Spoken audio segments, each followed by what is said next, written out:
Now, one thing I love about Kate Moss is that she really created a pathway for herself within the fashion industry. She gave an androgynous look to modeling. In the 80s, models were perfect. Everything about them was perfect, but Kate Moss embraced the more edgy look. I can't do pictures with the other girls where we're all standing in a line and I'm like 5 inches shorter than everyone else. I like walking on platforms because they make me taller and I'm short compared to all the other girls. Everybody thought Sarah Dukas had lost her mind because Kate Moss was probably 5'6" at the time, and very strange features, widely spaced eyes, not the best teeth, but she saw something. Now, Kate Moss has gotten to the point in her career where she would collaborate with a brand and they would sell out immediately because it's beyond just her photo skills and her runway. It's who she is as a person and the message that her look and her vibe has given off. Now, Kate was only 14 years old when she was spotted at the JFK airport on her way back home to London. This woman named Sarah Dukas, the founder of the British modeling agency Storm, noticed her and she decided to go and scout her, which I feel like it's like every kid's like dream when you're like a young kid. You think you're like at the mall and someone's gonna like notice you and you're just gonna become a celebrity. It reminds me of that, but it actually happened for Kate Moss. In JFK airport, my dad worked for Pan Am and we were on standby for like 3 days. We'd slept in the airport. Eventually we got on the plane. It was the same plane as my agent. Her brother came up and asked me if I'd ever thought about modelling, and I was 14, so obviously I hadn't thought about anything. And I was like, no. And he said, my sister's an agent. Well, do you want to meet her? And I was like, yeah. And I went home and told my mum, and she didn't believe me. She said, I don't think you're that photogenic. And my mum said that. And then I just kind of went on castings for years. Now, as you heard, in Kate Moss's situation, it wasn't the agent that noticed her, but rather the brother of the agent. And despite getting this hit of someone trying to, go and recommend you for modeling, editors didn't go and grasp towards Kate Moss because she was too small at the time for standard models. They said, quote, she had an amazing face, but her body just wasn't what we were into in the late 80s, which is still so weird to think, like decade by decade, like people have like preferred bodies, and we look back and we think it's ridiculous, but then we're at this time where everyone's got a big BBL. They're all shaped like a peach and or a pear rather, and that's gonna go down in history too, and like 50 years from now when they're like, wow, everyone was built so different back then. Kate Moss really started to pick up success when she moved to America because these designers were a little bit more open-minded and like the progressiveness of this like, grungy vibe that Kate Moss had. Kate isn't just a supermodel, she's a super muse. Her impact transcends fashion, and no matter how much we see her, she always maintains her mystery. She's had plenty of drug problems and dated some questionable men. She's been blamed for promoting anorexia and heroin use, and her nicknames include Cocaine Kate and Kate Mess. She's Kate Moss, and she's a rock star trapped in a supermodel's body. She dates bad boys, she's in and out of rehab. She does what she wants, and she looks cool doing it. And when she gets into trouble, she somehow manages to seem even cooler. I don't know, like some bad girl goddess, something like that. No, I love a high heel, always. For me, always. I like how they describe her like she's a bad girl and she does what she wants and she looks cool while doing it. But Kate Moss hasn't always been a fan of modeling. She told T Magazine in 2010 that she just hates talking with the media and that as a young model, she used to get very ill just worrying about interviews. Now, in her early days of her career at just 14 years old, she was known for her topless shoots. Yeah, at 14, and Kate admitted that she wasn't happy with this. She goes on to say that photographers would pressure her to show more skin than she was comfortable with, and she was doing this from 14 to 16 onward. In a rare interview with Lauren Laverne, Kate Moss shared that she had multiple stories of abuse from early on in her career. She recounted a narrow escape at 15 where a male photographer pressured her to go topless, taking place in 1988. She said, I had a horrible experience with this bra catalog. I was only 15 years old. He said, take off your top. And then I was really shy. I could feel there was something wrong, so I got my stuff and I ran away. And looking back on some of these old Kate Moss interview clips, it's so cringe to see how everyone was so comfortable talking about her bare chest. It's even worse when everyone's judging you and not the clothes. For a normal couple, they're judging the clothes. They don't really judge you. But these... Right. And did you get taught how to walk and everything? I saw them getting taught to walk backstage there. No, I didn't get taught to walk. No. Now, I mean, you personally, you did some modelling recently for Calvin Klein, just some topless stuff. That wasn't allowed. What do you think about that? I mean, is it like, do you think that people should be allowed to do whatever they want, modelling-wise? Yeah, it's up to them what they do. Definitely. All right. Now, someone's going to get a contract for a year with a elite modelling agency. Is that guaranteed success for them now? Whoever wins? No. It's not guaranteed. Nothing's guaranteed in this business. Now, at 16 years old, Kate Moss shot for Face magazine, which ultimately made her a star, but she did not have a great experience doing this. She said the photographer, Corinne, pressured her and asked her to pose topless again, which ultimately led her to tears. She said, I worked with this woman photographer called Corinne Day, and she always liked me with no top on. I did not like it at all when I started. Kate admits to crying a lot about being naked. She, Day, would say, if you don't take your top off, I'm not going to book you for L. It is painful. I loved her. She was my best friend, but she was a tricky person. But the pictures were amazing, so she got what she wanted, and I suffered for them. But at the end of the day, they did me a world of good, really. They changed my career. Kate has that quality of child woman thing, which touches a nerve with men, especially. That's always on the edge a little bit, and you hope to do something that stimulates people, that stimulates their imagination, and that gets noticed. The way that man is describing how Kate Moss looks like a lady child and that people are into that because it sells just makes me so disgusted with the world. Like, ugh, gosh, I hope I come back into like another dimension where we don't have people like that. In 1992, Kate did an underwear campaign, again, topless, but made her a huge star. She said she had to take Valium for her anxiety just to get out of bed for work. She felt objectified, vulnerable, and scared. She said they played on my vulnerability. Calvin loved that. Her first fashion images were shot by photographer Corinne Day for the Face magazine. But it was when Kate started dating photographer Mario Sorrenti that her career really took off. His photographs of Kate for Calvin Klein's Obsession created a new category of fashion icon. She looked like a little kid. And it was deliberate on the part, especially of Calvin Klein. His reason was, I want women to move away from that whole super glamorous, amped up beauty. And I want them to be more like simple, minimal, clean, because that was what his designs were like.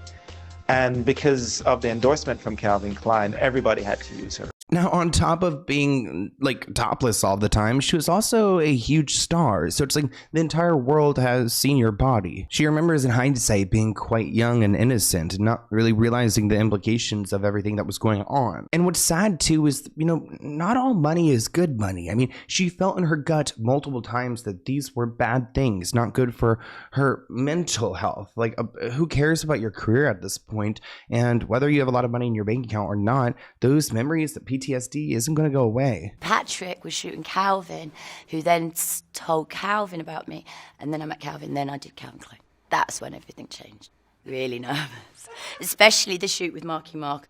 It was so intimidating. I mean, Marky Mark was like, it was a different whole Hollywood thing. Didn't talk very much. But he was a nice guy. Since I was 14, they always got me to take my clothes off. Even though I didn't like my body at all, I just had to get comfortable with it because they asked me to take my clothes off. I had no idea why.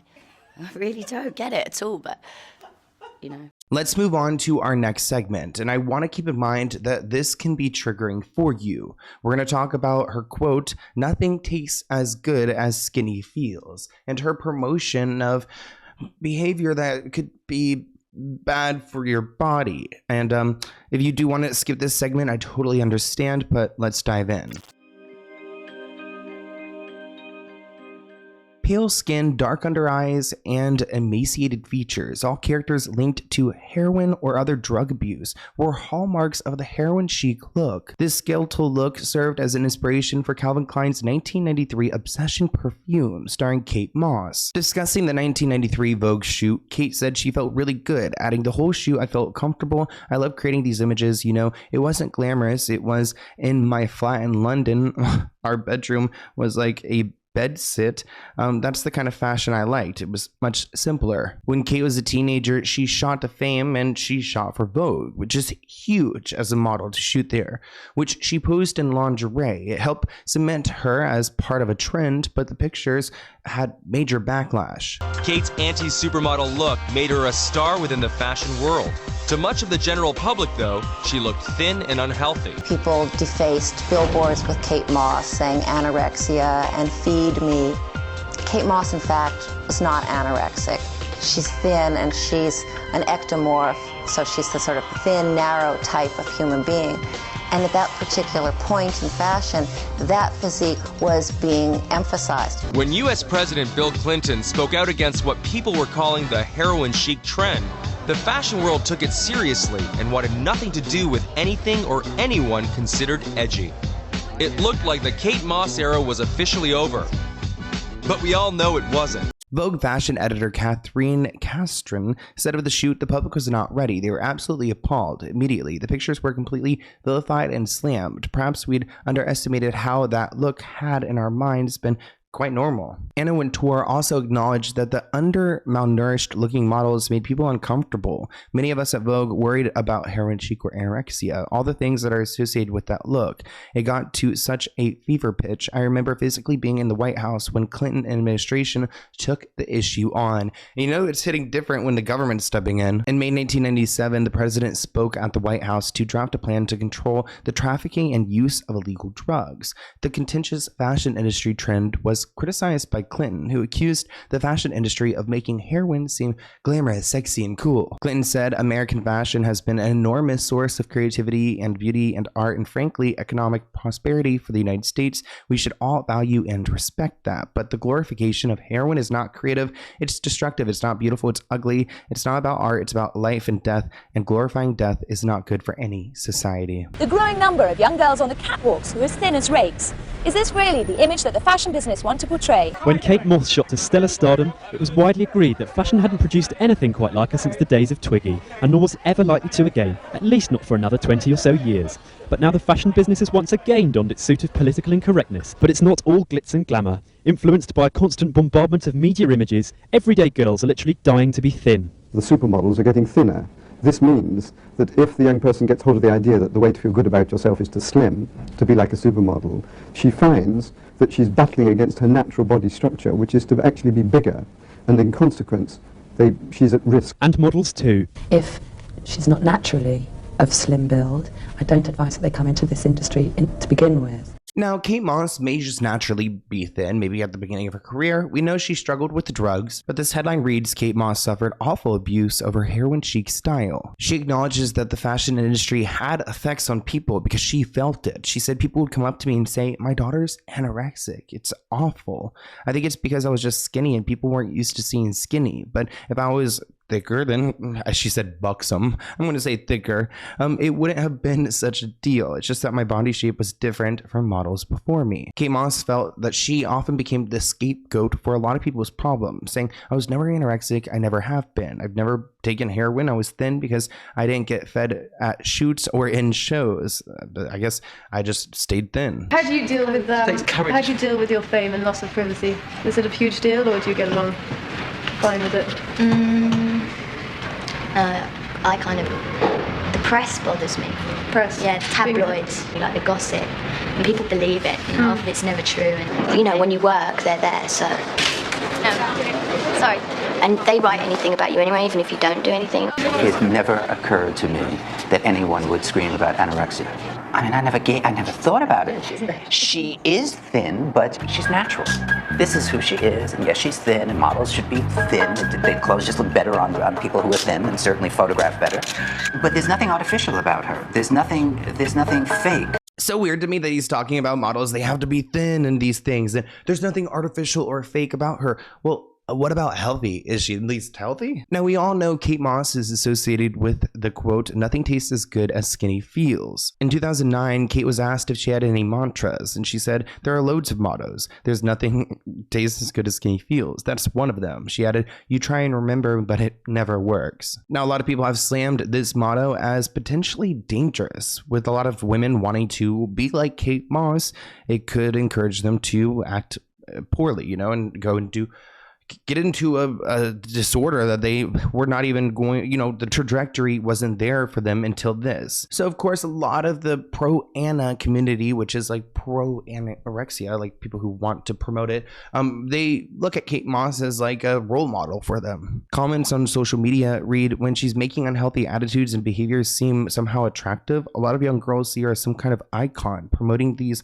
kind of attitudes is really inappropriate. It made me angry when I heard about it. Her modeling agency actually stepped in and said that Kate's words were taken out of context, but even with that statement, it did not help her case. A comment from the supermodel icon of the heroin chic look in the 90s. Well, she's causing a lot of controversy. Kate Moss was asked during an interview for the fashion news website wwd.com if she had any mottos in life. Well, here's what she said to the question.